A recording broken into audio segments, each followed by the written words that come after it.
नमस्कार साथियों, स्वागत है आप सभी का चाणक्य कोचिंग सेंटर के यूट्यूब चैनल पर। आज हम लोग पढ़ने वाले हैं क्लास 9 का संख्या पद्धति में एमसीक्यू क्वेश्चन करने वाले हैं, क्योंकि परीक्षा नज़दीक है तो जो एग्जाम में आने वाला है वो इसी पैटर्न पर क्वेश्चन आने वाला है। तो पहला चैप्टर है संख्या पद्धति और उससे रिलेटेड जो महत्वपूर्ण क्वेश्चन हैं उन लोग उसमें से हम लोग करेंगे। तो पहला क्वेश्चन लिखा हुआ है, निम्न में कौन परिमेय संख्या है? तो √2, अगर इसका हम लोग वर्गमूल निकालेंगे तो ये ऐसा संख्या है जो कटता ही चला जाएगा, तो √2 परिमेय संख्या नहीं होगा। √23 भी ऐसा संख्या है जो पूरा पूरी वर्गमूल इसका नहीं निकलेगा। √25 का अगर निकालेंगे तो ये 25 का 15 का वर्गमूल है, तो इनमें से परिमेय संख्या कौन हो जाएगा? सी हो जाएगा। तो राइट आंसर हो जाएगा, इसका आंसर हो जाएगा सी। ठीक है, इसके बाद निम्न में कौन अपरिमेय संख्या है? तो अपरिमेय संख्या 0 क्या है? परिमेय संख्या, क्योंकि इसको p/q के रूप में हम लोग लिख सकते हैं। फिर 1 है, 2 है, ये दोनों भी क्या है? परिमेय संख्या है। तो बच गया रहा है ऑप्शन में √2, यानी कि ऑप्शन डी हो जाएगा इसका सही आंसर, यानी कि √2 क्या है? अपरिमेय संख्या है। उसके बाद निम्न में कौन परिमेय संख्या 1 और 2 के बीच स्थित है? तो ऑप्शन ये है 1/2। 1/2 का मतलब क्या हुआ? हाफ, यानी कि आधा। आधा तो हमेशा 1 से छोटा होता है, तो ये तो नहीं होगा। 3/2 को अगर भिन्न में पूर्णांक में बदलेंगे हम लोग तो 2 एकम 2 और 1/2, तो ये यानी 1.5 है, यानी कि 1.5 है। ठीक है, तो 1 और 2 के बीच में ये आ रहा है, तो ऑप्शन बी यहाँ सही हो जाएगा। बी में क्या हो जाएगा? 3/2। ठीक है, तो इसका ये टिक कर सकते हैं और इसका ये टिक कर सकते हैं। इसके बाद क्वेश्चन नंबर 4 में बोल रहा है √15 एक संख्या है। √15 एक डैश संख्या है, यानी कि कैसी संख्या है? ठीक है, तो क्या √15 एक परिमेय संख्या है, अपरिमेय संख्या है, पूर्णांक है, या इनमें से कोई नहीं है? तो √15 क्या है? इसका अगर वर्गमूल निकाले तो पूरा पूरी क्या डिवाइड होगा? नहीं, इसका पूरा पूरी वर्गमूल नहीं निकलता है। 3 का 9 होता है और 4 का 16 हो जाता है, ये बीच में छूट जा रहा है, तो इसका पूरा पूरी वर्गमूल नहीं निकलता, तो ये क्या कहलाएगा? अपरिमेय संख्या कहलाएगा, अपरिमेय संख्या। ठीक है, तो √15 क्या है? अपरिमेय संख्या है। 5 में बोल रहा है प्रत्येक प्राकृतिक संख्या एक पूर्ण संख्या होती है। क्वेश्चन कह रहा है प्रत्येक प्राकृतिक संख्या एक पूर्ण संख्या होती है, क्या यह सत्य है? तो प्रत्येक प्राकृतिक संख्या एक पूर्ण संख्या होती है, तो प्राकृतिक संख्या क्या है, पूर्ण संख्या क्या है? तो प्राकृतिक संख्या गिनती की संख्या को कहते हैं जो कि 1 से शुरू होता है, और पूर्ण संख्या उन्हीं संख्याओं को कहते हैं सिर्फ उसमें 0 को ऐड कर देते हैं, तो सत्य हो जाएगा, क्योंकि 1 से शुरू होता है प्राकृतिक संख्या और 0 से शुरू होता है पूर्ण संख्या। और ये क्या कह रहा है कि प्रत्येक प्राकृतिक संख्या एक पूर्ण संख्या होती है, तो क्या हो जाएगा? ये सत्य हो जाएगा, यानी ऑप्शन नंबर इसका ए हो जाएगा। ऑप्शन नंबर ए इसका आंसर हो जाएगा। ठीक है, इसके बाद 36/100 का दशमलव प्रसार है, तो ऑप्शन ए है शांत, अनवसानी आवृत्ति, अनवसानी अनवसानी अनावृत्ति होगा।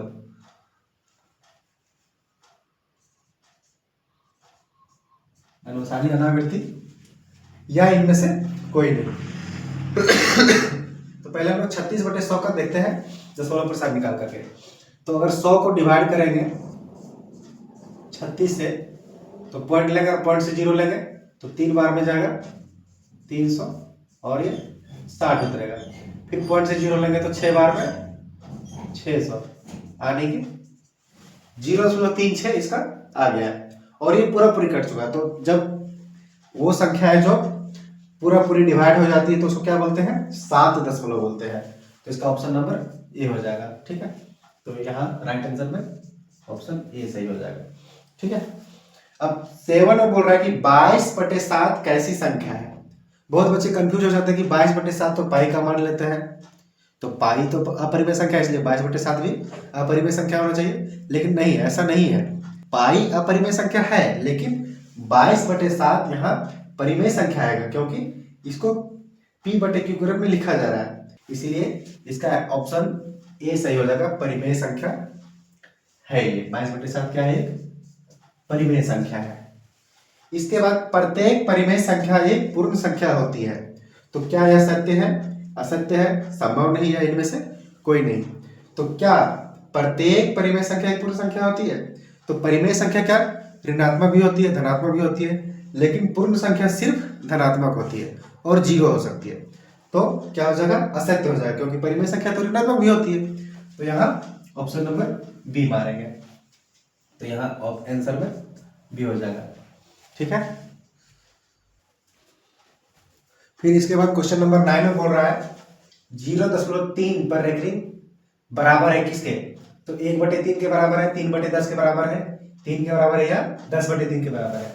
तो ये क्या है, 0.3 और ये बढ़ते जाएगा। ठीक है। तो ये हम लोग x का मान निकालने वैल्यू बदलने के लिए हम लोग सीखे थे कि अगर इसको मान लें कि x बराबर इतना है ना, 0.3 इस तरह से, और अगर दोनों पक्षों में 10 गुना करेंगे तो ये हो जाएगा 10x और ये हो जाएगा 3.33। ठीक है। और दोनों पक्षों को RHS को अलग से और LHS को अपने अलग से घटाने पर, तो घटाएंगे क्या हो जाएगा, ये 9x हो जाएगा, ये 3x हो जाएगा। तो x बराबर 3/9, तो काटेंगे तो 1 और 3, तो 1/3 आ रहा है, तो ऑप्शन नंबर ए यहाँ सही हो जाएगा। ठीक है। तो इसका लिखेंगे आंसर में ए। ठीक है। फिर बोल रहा है कि √1/√2 का हर परिमेयकरण करने पर प्राप्त संख्या है। तो 1/√2 का हर परिमेयकरण अगर करेंगे तो बटे में √2 यानी कि उसको परिमेयकरण करेंगे तो क्या हो जाएगा, √2 को हर में भी और अंश में भी गुना करना पड़ेगा। तो अगर गुना करेंगे √2 और यहाँ भी गुना करेंगे √2, तो √2 को √2 से गुना करेंगे कितना हो जाएगा, 2 हो जाएगा। यहाँ हो जाएगा 2 और ऊपर हो जाएगा √2, यानी कि √2/2 ऑप्शन नंबर 20 का सही हो जाएगा। ठीक है। ऑप्शन नंबर 20 का सही हो जाएगा। इसका ऑप्शन नंबर बी सही हो जाएगा। ठीक है। अब क्वेश्चन नंबर 11 में 36 का पावर 1/2 का मान होगा। तो 36 का घात 1/2 का मान कितना होगा, निकालते हैं हम लोग। 36 का घात 1/2, 36 क्या है, 36 जो है 6 का पावर 2 है और इसका 1/2 पहले से, तो 2 36 का पावर 1/2, तो 36 जो है 6 का पावर 2 है और इसमें पहले से पावर है 1/2, तो 2 और 2 कट जाएगा, तो 6 का पावर 1 यानी कि 6 ही बचेगा। तो 6 ऑप्शन नंबर किसमें है, इसका ऑप्शन नंबर सी सही हो जाएगा। ठीक है। तो इसका आंसर हो जाएगा सी। ठीक है। अब 12 में है 32 का पावर 1/5 का मान होगा। तो 32 क्या है, 32 को अगर लिखेंगे 32 का पावर 1/5 बराबर 32 अगर लिखेंगे 2 गुने 2 गुने 2 गुने 2 गुने 2, यानी 2 4 1 5, 2 दूना 4 दूना 8 दूना 16 दूना 32, यानी कि 2 का पावर 5 पूर्णांक 1/5 1/5 हो जाएगा। ठीक है।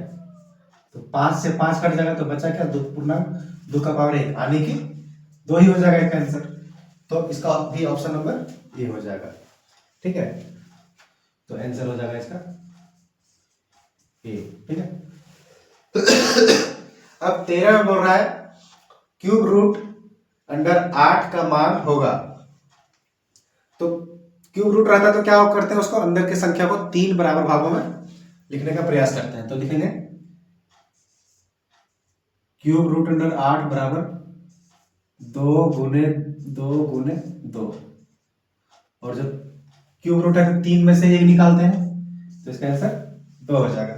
2 किस ऑप्शन में है, ऑप्शन नंबर ए में है। ठीक है। तो आंसर हो जाएगा इसका भी ऑप्शन नंबर ए। ठीक है। क्वेश्चन नंबर 14 में बोल रहा है कि संख्या का मान क्या होगा। ठीक है। तो यहाँ 5 है, इसका मतलब 5 बार अंदर लिखना पड़ेगा। 243 जो है वो अगर इसको लिखेंगे हम लोग 3 गुने 3 यानी देखिए 3 तिया 9 तिया 27 तिया 81 तिया 243। तो रूट अंडर में 5 संख्या रहने पर, यहाँ 5 है तो रूट अंडर 5 यहाँ 5 है तो रूट अंडर में 5 संख्या रहने पर एक अंदर आएगा, और एक संख्या क्या है इसका 3 है, यानी कि ऑप्शन नंबर 3 किसमें है, तो ऑप्शन नंबर ए में है। इसका आंसर ये हो जाएगा। ठीक है, उसके बाद 15 में बोल रहे यदि 4 का पावर x प्लस 4 बराबर 4 है तो x का मान होगा। तो इसको लिखेंगे 4 का पावर x प्लस 4 है और बराबर में 4 का पावर कुछ नहीं तो 1 है। तो हम लोग पढ़े हैं एक नियम कि जब बराबर संख्याओं का घात होता है तो संख्याओं को हटा करके हम लोग सिर्फ घातों को बराबर समीकरण में लिख सकते हैं। तो x प्लस 4 बराबर 1, तो x बराबर क्या हो जाएगा 1 माइनस 4 यानी कि -3। तो -3 किस ऑप्शन में है, तो ऑप्शन नंबर ए में है। तो इसका आंसर हो जाएगा ऑप्शन ए। तो इस प्रकार से संख्या पद्धति जो क्लास 9 तक जब एगो पहला चैप्टर है उसमें से टॉप का जो 15 क्वेश्चन हो सकता था उसको हम आप लोग को सामने विश्लेषण करके बता दिए। आप लोग घर में भी अधिक से अधिक अभ्यास कीजिए और परीक्षा में अच्छा करने का प्रयास कीजिए। और जो ये जो वीडियो अगर आप लोगों को पसंद आता है तो आप लोग इसको लाइक कीजिए, शेयर कीजिए और सब्सक्राइब कीजिए चैनल को, ताकि ज़्यादा से ज़्यादा छात्रों को लाभ हो और आप लोगों की सहायता से चैनल ग्रो कर सके। बहुत बहुत धन्यवाद।